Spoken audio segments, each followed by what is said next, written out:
Welcome to Mornings with Patricia. Look at what I got. Look. Whoops, let's see if you can see her. Isn't she beautiful? Aw, and she has three sisters. Look at her. Isn't she so adorable?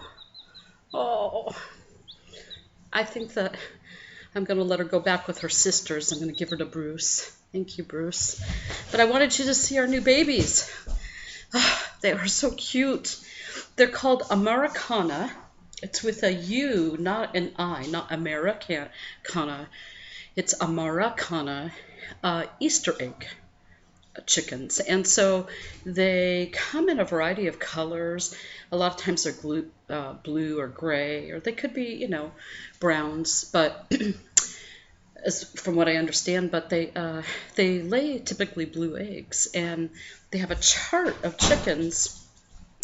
And depending on the type, it'll tell you if they're noisy, if they're, docile, that sort of thing. And if they're good layers. So I picked these out because they were docile and somewhat quiet and good layers. So I'm so excited. And we have them in our office and in a metal bin, and has a heat lamp on them and everything. Oh, it's so cute.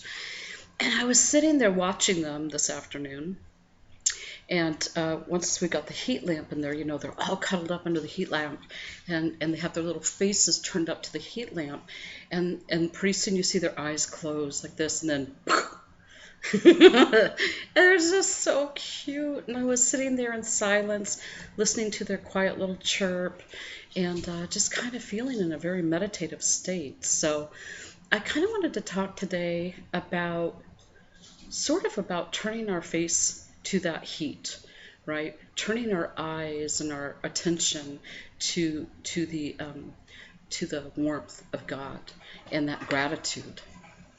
As I'm watching them, and I can see them going deeper and deeper into relaxation, and I'm with them. I can feel the heat lamp on me, and I can feel the gratitude from the little chicks for that. And I think when we connect with the divine and we turn our faces towards the brightness and towards the warmth, and that's where we put our attention, you can just feel yourself relax. All the stress starts to go, everything starts to go away. And, and the falling forward, right, is the final letting go. The final release into the divine. I'm all yours. I'm letting go of everything that doesn't serve me, and I'm just going to let the warmth of your presence enfold me. So, gratitude. You've heard probably, right? The attitude of gratitude. And I love that. I think it's a beautiful way to live with our hearts open. But you know what I don't hear a lot when people are talking about that? The attitude of gratitude towards ourselves. When we have an attitude of gratitude towards ourselves, think about your life. Think about it for a minute. Think about all that you've been through in your life. And what you go through, even on a daily basis. And yet, here you are. Here you are. You are showing up every day. That's amazing. And why wouldn't you have extreme gratitude for yourself? Because you're doing it. You are amazing. We're all amazing. Just thinking about the chickies. I'm not being very present, am I? Oh, the feel of them cuddling in my neck and the little chirping. It's like, oh my God, they're so cute. It has been so many years. We had chickens when I was growing up, and little chickies and everything. And God, it's been 40 years since I've had that experience. I'm grateful for that. And I'm grateful to the little girl who was grateful. Me, the little girl in me 40 years ago. Wow. There's in Almsville, or in Salem, this part of Oregon, there's a storm coming in, and all the trees I'm looking out the window, and all the trees are just, and I'm grateful for that. I'm grateful for the wind and the rain, and I'm grateful today as I was digging, um, getting ready to plant some morning glories along the fence. I thought, oh, you know, I'm grateful for my body so I can take this shovel and I can dig up the grass, and I was grateful a couple friends stopped by, and I was grateful as we sat outside and felt the sun and the wind, and I was grateful for their voices. I just feel like I was telling one of them that over this past month, I'm always grateful and those sorts of things, but I've always been so busy. And I think that I'm probably still as engaged, but I'm just noticing a slowing down within me, a, a release of tension, a release of concern or worry, and really just really willing to really let go and be grateful and fall flat on my face before the divine, in that sort of letting go and honor. It's amazing when we can do that for ourselves. So, what would your day look like if you started your day or even ended your day with something like that? Thinking back over all the things of the day that you're grateful for, how you showed up, even when it was tough. Wow, I mean it. You really are amazing. Maybe if you can't tell yourself that, maybe you can hear it from me. Maybe you can hear. And right now, I'm thinking of so many of you in my mind, and I'm getting a little teary. Your faces are going before in my movie screen, and I'm thinking about your voices, and I'm thinking about your laughter and some of your quirky sense of humor, and I'm really grateful. And if you're just starting your day, maybe you could be grateful that you woke up this morning, right? Maybe you could be grateful that your feet touched the floor, or that you took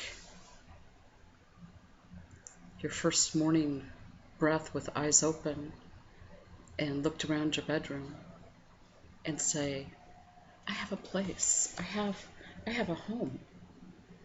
I have a computer or a phone to listen to Patricia by. Boy, I got a lot of things, and I'm really grateful for them. I'm grateful for the opportunity to be able to have this experience and show up for myself. I think about people who have just lived so fully. If you get a chance and you don't know about him, Dr. Albert Schweitzer, a beautiful man who did a lot of gorgeous work in the world. And then I was thinking about Mother Teresa and all the work she did. And you know that she went through quite a dark night of the soul.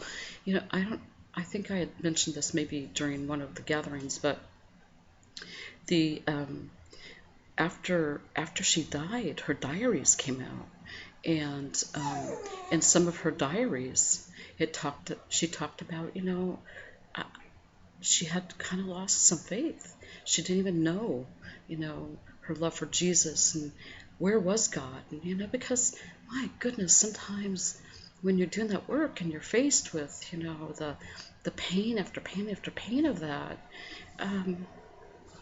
you feel that dark night of the soul.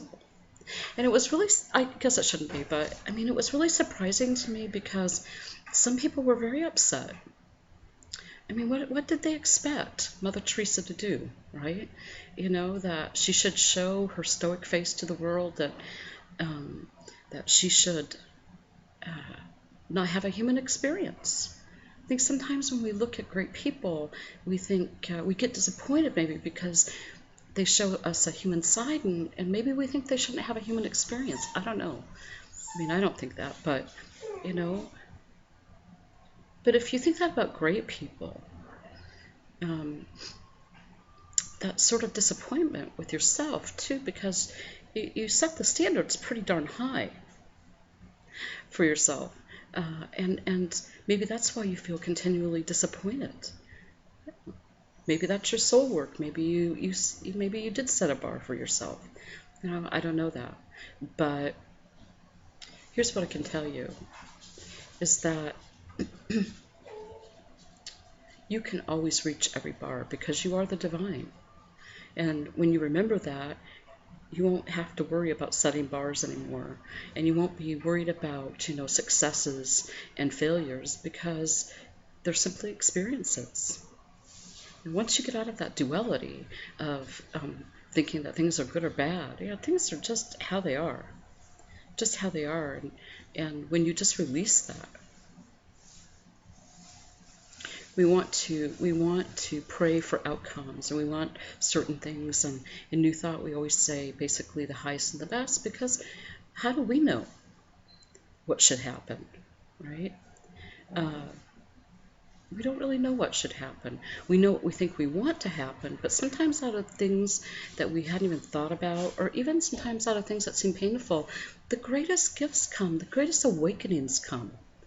So, just being grateful for whatever shows up and not needing it to be anything different than what it is. That's a huge, huge place to finally get to. But oh my goodness, when you do, you're that little chick, you fall flat on your face. God, just totally let it go, right? And let that warmth come in. You feel that? Just let that warmth come in. And in that warmth is a remembrance for us. When we turn our faces to God, in that warmth is a remembrance of how loved we are. And then we start to remember, wow, how amazing we are. And then we start to remember who we are. And that's when we just let go. We let go of any need to